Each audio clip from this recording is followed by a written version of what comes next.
So we've had a breakthrough. I don't know if you guys can see that as well as we can here. Clock, courtesy. It goes dome, courtesy, clock, accessories, turn signal, backup. Okay, so our problem was I couldn't read from the angle that I was going. You just can't read. Courtesy. Well, they didn't teach me words yet. They taught me colors. You know, Numbers is next week. Fuck. You know what the sound of purple tastes like? Yes, I do. It tastes like cinnamon. Oh, fuck. All right. So now that we can actually read the word courtesy, we're trying to separate all of the lights properly. Yeah, so now we have that sort of figured out. So we're going to go one step at a time. I don't think I disconnected anything else off of there. No. No, it's all back. It's still there.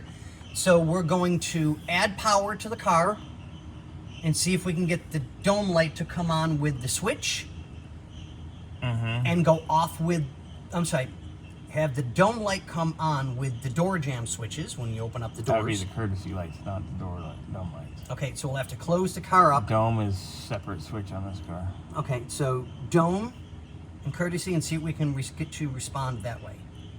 So let's do that real quick, and we'll get back to you guys. Hopefully you heard everything, and yeah.